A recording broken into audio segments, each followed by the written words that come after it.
Good morning, Chris Childers, Operations Section Chief with California Interagency Incident Management Team 1, and I'm also a local Santa Barbara County Battalion Chief, so I have a lot of home interest here.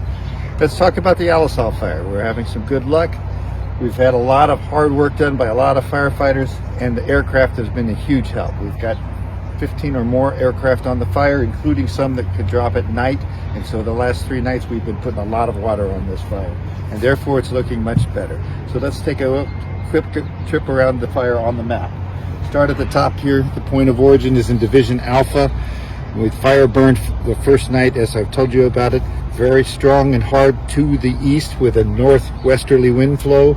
The next 2 nights the wind came from the northeast and burned fire to the west, and that's how we got the fire so far towards Gaviota.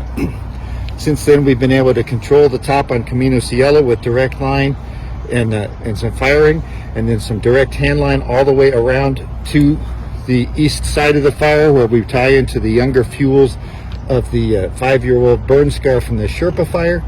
You notice we have direct line. It's very secure all the way around until it gets into really steep country, so we have some unopened areas that we're going to be monitoring and keeping an eye on and trying to put people in as best we can safely. Then we have direct line around the bottom of the fire through Division Juliet, along the Pacific fuel break that we joke about because the Pacific Ocean has always held so far. And then we used 101, and it's completely cold, so that's why we were able to reopen the Highway 101 the other day.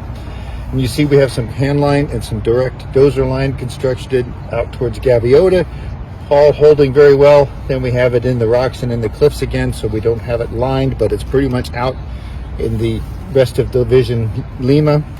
And as you see, we come up the hill to our last corner of heat, where we had some spot fires and some activity yesterday. This is old decadent fuels that hasn't burned since the 1955 Refugio fire, and so it's going to continue to have some heat in it, and it's not very clean burn, so it's going to be hot, but that's our concentration today. That's our priority number 1. We're going to knock this out, and that should do a really good job of putting this fire to bed in the next couple of days.